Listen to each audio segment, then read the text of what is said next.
자, 오늘은 반면교사 삼손이라는 제목으로 말씀을 나누고자 합니다. 여러분, 바둑 둘 줄 아세요?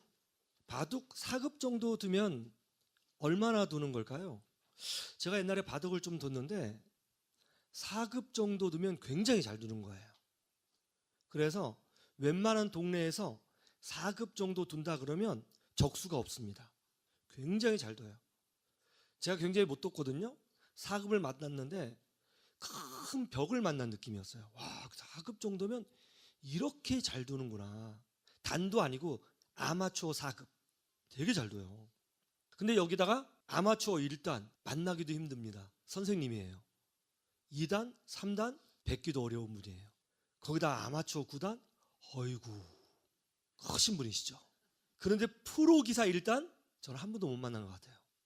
되게 굉장히 잘 두시는 거예요. 프로 기사 9단 정도면 어느 정도겠어요? 대단한 분이죠. 그래서 이 바둑에 보면 용어가 참 재밌는 것이 있습니다. 1단, 대단하다고 그랬잖아요. 1단을 뭐라고 부르냐면 수졸이라고 불러요. 수졸이 뭐냐면 이제 겨우 자기를 조금 지킨다, 그런 뜻이에요. 1단인데 2단을 뭐라고 부르냐면 야구라고 부릅니다. 뜻이 뭐냐면 아직 꺼벙해서 잘 모른다, 그런 뜻이에요. 그래서 3단을 뭐라고 그럴까요? 투력이라고 불러요. 이제 좀 싸우네, 그런 뜻입니다. 4단은요, 사단, 그걸 소교라고 하는데요, 조금 기교를 부리는구나, 그런 뜻입니다. 5단을 뭐라고 부르냐면 용지라고 하는데 이제 좀 머리를 쓰는구나, 그런 뜻입니다. 그 6단은요, 6단은 통유라고 하는데요, 이제 좀 볼 줄 아는구나, 그런 뜻입니다. 좀 통하는구나, 그런 뜻이에요. 7단을 뭐라고 그러냐면 7단부터 괜찮아요. 구체라고 하는데요, 드디어 바둑을 둘 줄 아는구나, 그런 뜻입니다. 8단은요, 좌조라고 하는데 앉아서도 훤히 보는구나, 그런 뜻입니다. 9단을 뭐라고 부르냐면 입신, 신의 경지에 도달하였도다, 그렇게 부른다고 합니다. 그러니까 1단에서 2단 가고 2단에서 3단 가고 3단에서 4단 가는 게 쉬워요, 어려워요? 엄청 어려운 거예요. 정말 어렵다는 것을 은유적으로 표현하고 있는 것입니다. 그러면 어떻게 해야 1단에서 2단 가고 2단에서 3단 가고 3단에서 4단에 잘 갈 수 있을까요? 그 비결이 뭐냐면 바둑을 둘 때마다 복기를 잘해야 되는 거예요. 복기가 뭐냐면 바둑을 쭉 두고 나서 다시 한번 바둑을 또 두는 겁니다. 뒀던 것을 다시 똑같이 두면서 이 부분에서 내가 실수했구나, 이때 내가 이걸 놓쳤구나 하는 것을 머리로 암기해서 똑같이 두는 거예요. 그 새까만 돌과 하얀 돌을 다 암기해서 둬보는 겁니다. 그때 옆에서 선생님이 지도를 해줘요. 자네가 그때 여기다 뒀지? 이런 실수를 한 거야. 그러면 문화생들이 쫙 모여서 하면서 배워요. 그것을 다 외워가지고 똑같이 둔다는 것도 대단하잖아요. 막 배운단 말이에요. 그걸 배우고 이런 실수를 했구나 하면서 그걸 배울 때 실력이 조금씩 올라가는 거예요.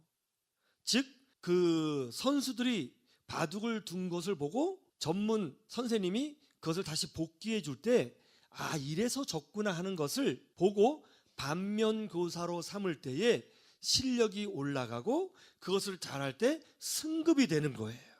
반면교사가 뭐죠? 반면교사란 사람이나 사물의 부정적인 측면을 보고 저렇게 살면 안 되는구나 하는 것을 배우고 깨닫는 것, 그 안 되는 것을 나의 선생으로 삼는 것, 그것을 반면교사라고 부릅니다.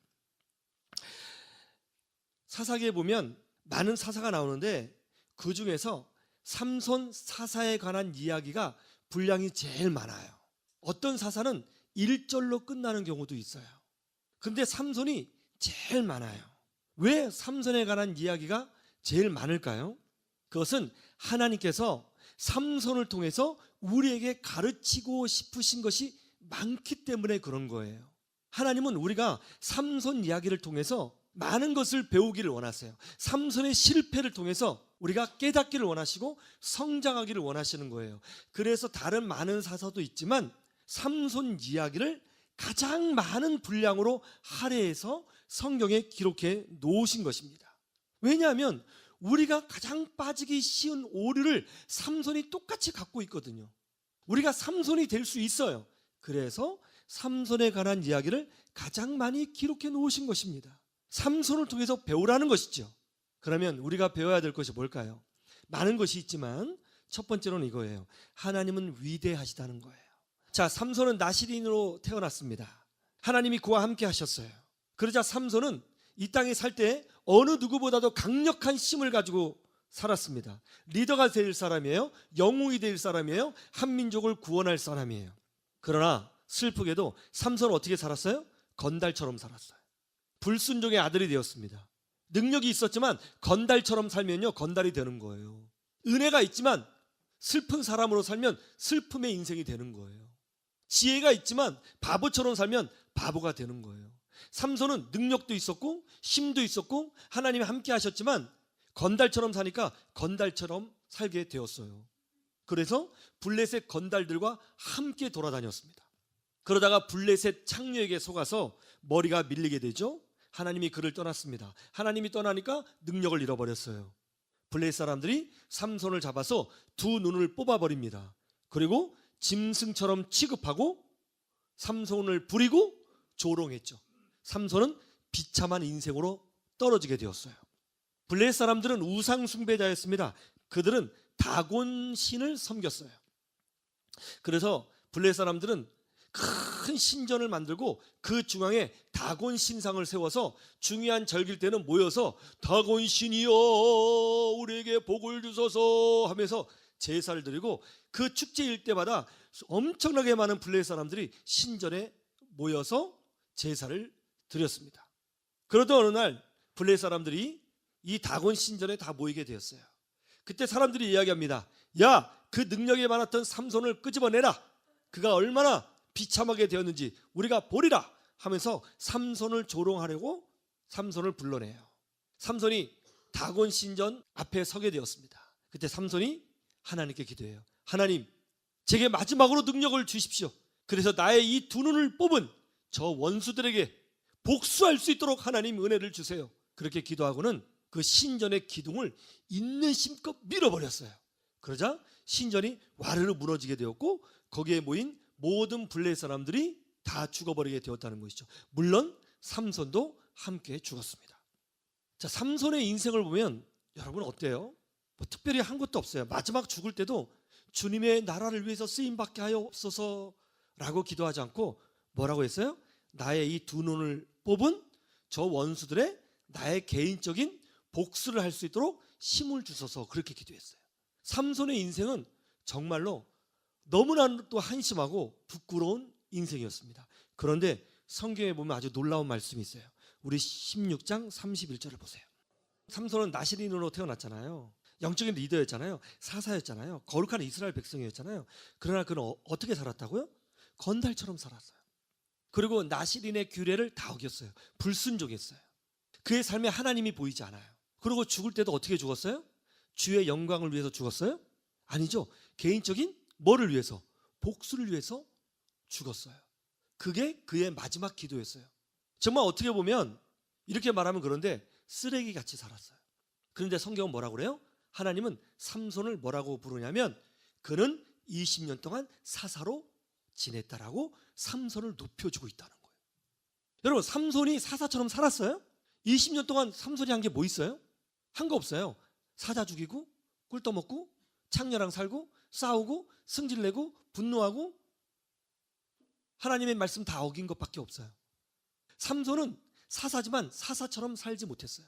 그런데 성경은요, 삼손은 위대한 사사였다 이렇게 말씀하고 있어요.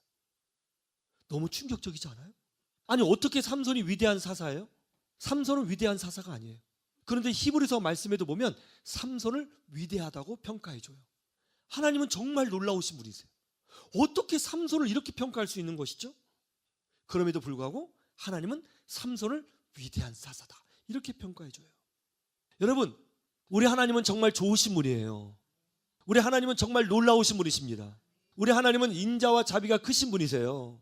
은혜로우신 분이세요. 위대하신 분이십니다.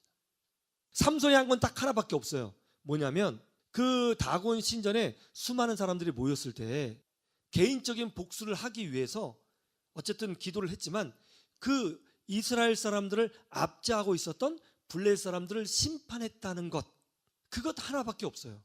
그런데 하나님은 그런 삼손을 보고 20년간 위대한 사사였다, 그렇게 부르고 있다는 겁니다. 저는 이 말씀을 보고 솔직히 깜짝 놀랐습니다. 그리고 생각했어요. 야, 정말 하나님은 좋으신 분이시구나.